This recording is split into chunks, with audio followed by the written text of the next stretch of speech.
Hello everyone.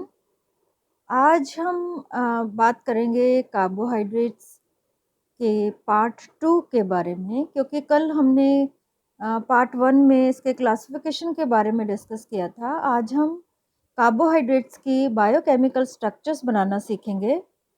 सबसे पहले हम स्ट्रक्चर्स बनाएंगे मोनोसेक्राइड्स की। मोनोसेक्राइड्स में सामान्यतः 2 से 7 कार्बन एटम होते हैं। तो सबसे पहले अगर 2 कार्बन एटम होंगे तो उसे कहेंगे बायोस।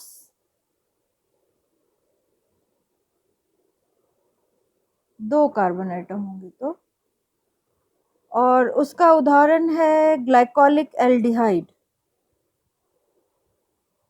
Glycolic aldehyde.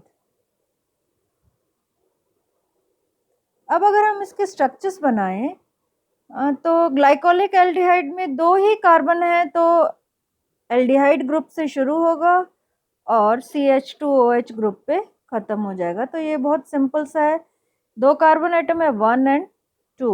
तो ये ग्लाइकोलिक एल्डिहाइड की संरचना बन गई। ये पहली कैटेगरी है। दूसरी कैटेगरी देखें तो ट्रायोजेस, अर्थात जिसमें 3 कार्बन होंगे। अब जितनी भी शर्कराएं हैं, ज़्यादातर एल्डोजेस शर्कराएं हैं। सिर्फ ट्रायोज में डाईहाइड्रोक्सी एसीटोन और हेक्सोजेस में फ्रक्टोज, वो कीटो शुगर्स हैं। बाकी हम जितनी भी संरचनाएं बनाएंगे वो एल्डोज शुगर हैं। तो ट्रायोज में सबसे पहले डीग्लिसरल्डिहाइड, 3 कार्बन एटम है, तो एल्डिहाइड ग्रुप से शुरू होगा CHO, C दूसरा कार्बन, और ख़त्म कहाँ होगा CH2OH पे। यहाँ पे इसके हाइड्रोक्सिल ग्रुप होगा, यहाँ पे हाइड्रोजन ग्रुप होगा। तो ये संरचना किसकी हो गई? डी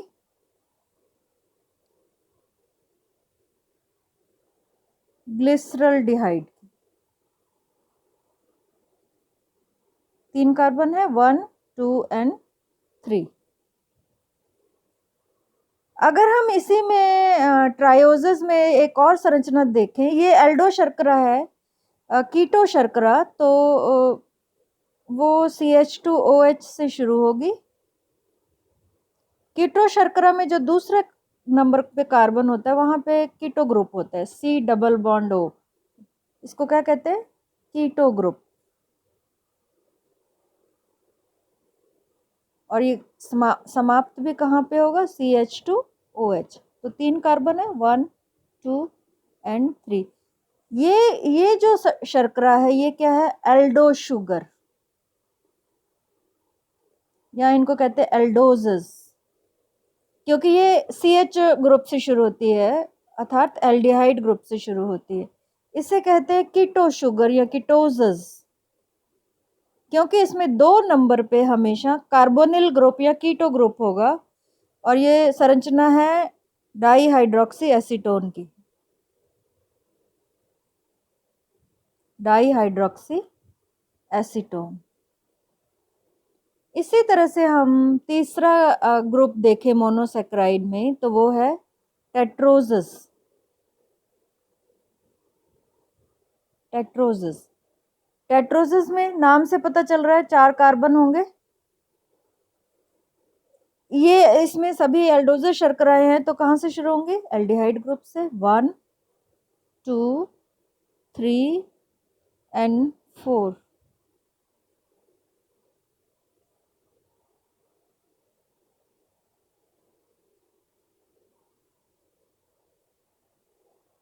और ये संरचना किसकी हो गई? डी इरिथ्रोज की। इसका एक ही एग्जाम्पल काफी है, अदरवाइज D3ओज भी टेट्रोजेस में आती है।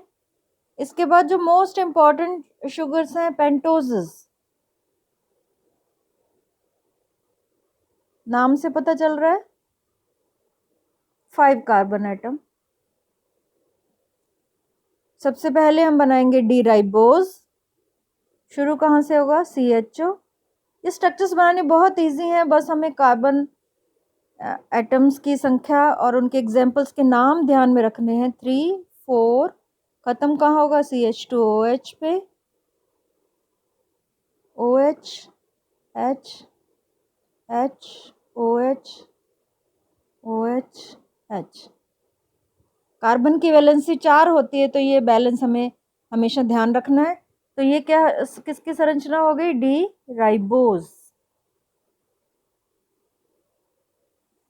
एक और एग्जाम्पल देखें, और ये हमने पहले भी डिस्कस किया था। ये किसकी शर्करा है या किसकी शुगर है? ये आरएनए की। आरएनए में राइबोज शुगर उपस्थित होती है। दूसरी संरचना हम बनाएं तो 2D ऑक्सीराइबोज, उसमें भी 5 कार्बन एटम है, CHO। 2D ऑक्सीराइबोज मीन्स अगर यहां से ऑक्सीजन हटा दी जाए तो क्या बचेगा? CH2। तो 2 नंबर पे क्या आ जाएगा? CH2। क्योंकि इसके हम नंबरिंग करें तो 1 2 3 4 एंड 5, तो 2 नंबर से ऑक्सीजन निकल गई है, तो यहाँ पे सिर्फ CH2 बच जाएगा। सेम बाकी स्ट्रक्चर सेम है, 3 4 and 5। OH H OH H। 2 number पे ऑक्सीजन निकल गई है, इसीलिए इसको कहते हैं 2D oxy. D means DE means removal.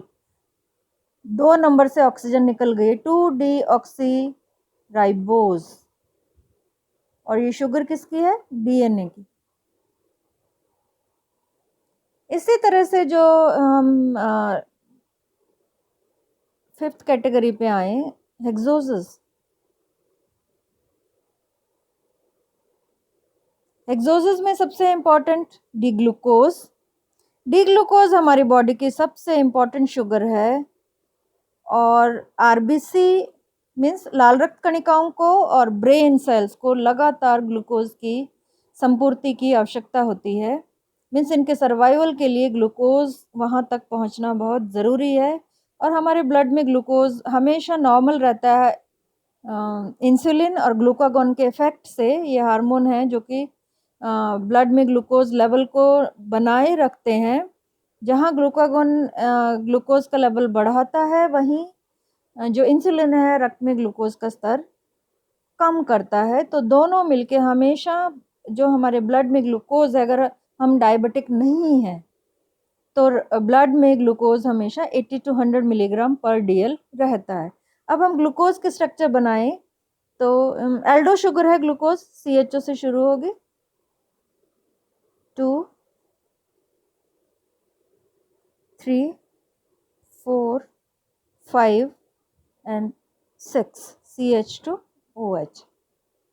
इसमें हमें ध्यान रखना है कि जो ग्लूकोज के स्ट्रक्चर है उसमें कार्बन एटम्स पे ध्यान रखना है कहाँ पे चेंज होगा।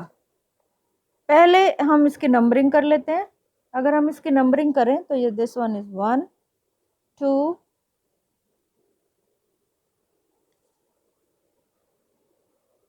3 4 5 एंड 6।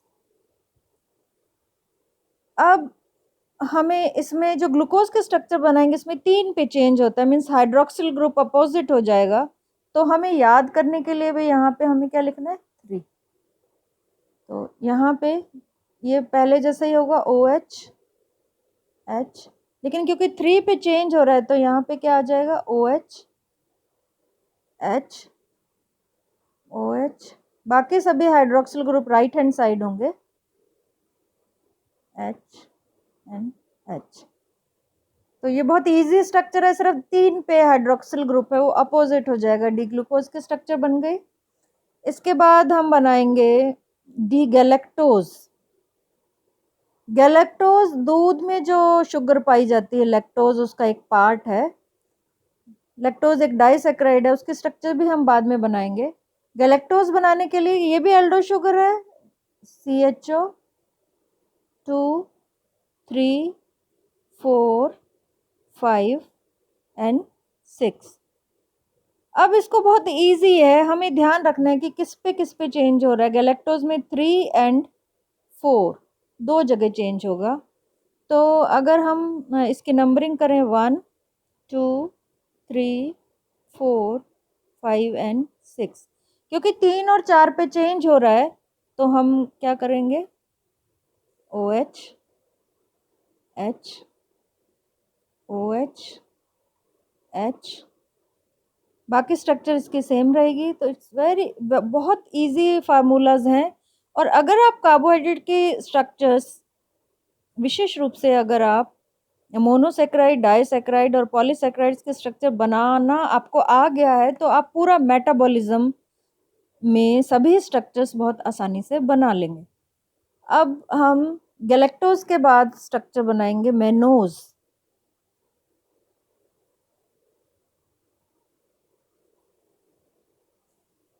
अब आप खुद बना सकते हैं बहुत आसानी से। इसमें हमें पहले ही लिख लेना है कि चेंज किस पे होगा, 2 और 3 पे। एल्डो शुगर है तो CHO या एल्डिहाइड ग्रुप से शुरू होगा। 2 3 4 5 और 6 हम पहले ही 2 और 3 पे चेंज कर देंगे। यहाँ पे OH, यहाँ पे OH H H, बाकी स्ट्रक्चर सेम रहेगी। Hydroxyl group right hand side पे आ जाएंगे। तो ये स्ट्रक्चर किसकी हो गई, मेनोज की। ये तीनों जो शुगर्स हैं, ग्लूकोज, गैलेक्टोज और मेनोज, ये तीनों एल्डो शुगर हैं क्योंकि ये एल्डिहाइड ग्रुप से शुरू हो रही हैं और अल्कोहलिक ग्रुप पे समाप्त हो रही हैं। लेकिन जो हम चौथी संरचना बनाएंगे फ्रक्टोज, इन सबके आगे डी लगता है। नेचर में जो शुगर्स होती हैं वो डी शुगर्स होती हैं। D galactose, D glucose, D mannose and D fructose. आपको पता है फ्रक्टोज फ्रूट शुगर है, फ्रूट्स में अधिक मात्रा में पाई जाती है। लेकिन ये कीटो शुगर है। तो ये शुरू कहाँ से होगी, CH2OH, ये ध्यान रखना है। 2 नंबर पे इसमें कीटो ग्रुप होगा जिसको कार्बोनिल ग्रुप भी कहते हैं। C double bond O also known as carbonyl group।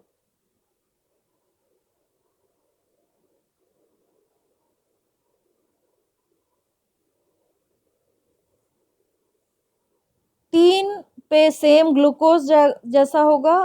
अब ये जो नीचे वाली संरचना है बिल्कुल ग्लूकोज के समान है। 3 पे इसमें चेंज है, 4 5 एंड 6। यहाँ पे वापस OH H OH H। तो ये क्या है, डी फ्रक्टोज, जैसे कि फ्रूट शुगर भी कहते हैं। और जो सेकंड नंबर पे 1 और 2, सेकंड नंबर पे कार्बोनिल ग्रुप है, इसे और कीटो ग्रुप भी कहते हैं। ये हमें ध्यान रखना है। तो जो शुगर्स हैं या जिन्हें हिंदी में कहते हैं शर्कराएं, 2 प्रकार की होती हैं, एल्डोजेस एंड कीटोजेस। तो ये जो हमने स्ट्रक्चर्स बनाई हैं ये सभी मोनोसेक्राइड्स की हैं। हेप्टोजेस में हेप्टुलोज आता है, वो नेचर में बहुत ज़्यादा मात्रा में उपस्थित नहीं होता, इसलिए उसके स्ट्रक्चर हम नहीं बनाएंगे। ये जितने भी फार्मूलेज हमने बनाए हैं अब तक, क्विक रिव्यू करें। 2 नंबर 2 कार्बन आइटम है बायोज, इसका उदाहरण है ग्लाइकोलिक एल्डिहाइड। ट्रायोज, अगर 3 कार्बन आइटम है ट्रायोज तो इसका उदाहरण है ग्लिसरल्डिहाइड और डाइहाइड्रोक्सीसीटोन जो कि कीटो शुगर है। 2 एग्जांपल्स लिए हमने इसके। टेट्रोजेस, 4 कार्बन आइटम है तो टेट्रोज बहुत इजी है बनाना, 1 2 3 4। इसका उदाहरण है डी इरिथ्रोज।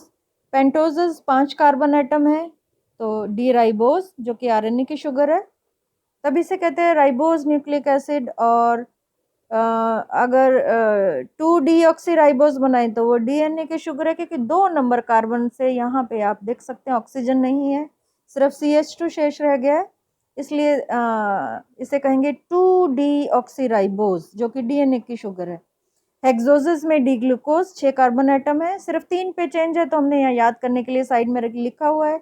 डी गैलेक्टोज 3 और 4 पे चेंज है तो यहाँ साइड में हमने लिखा है। मेनोज 2 और 3 पे चेंज है। डी फ्रक्टोज में 2 नंबर पे कार्बोनिल ग्रुप है जिसे कि कीटो ग्रुप भी कहते हैं। तो जो फ्रक्टोज है वो कीटो शुगर है और ये दूसरे शुगर से डिफरेंट इसलिए है क्योंकि ये CH2OH ग्रुप से ही शुरू होगी और CH2OH ग्रुप पे ही समाप्त होगी।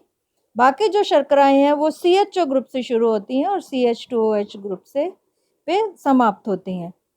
तो एग्जाम में क्वेश्चन आ सकता है कि what is the difference between aldo sugar and keto sugars.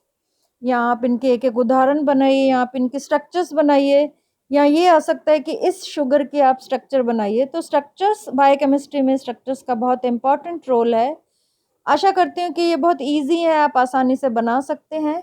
एक और इम्पॉर्टेंट चीज़, ये जितनी भी शर्कराएं हैं वो ओपन हैं, ओपन शर्कराएं हैं, तो इनको कहते हैं फिशर फार्मूलाज। ये जिस वैज्ञानिक ने दी थी उनका नाम था फिशर। तो ये फिशर स्ट्रक्चर्स कहलाती हैं और यहाँ इन्हें कहा जाता है फिशर फार्मूलाज।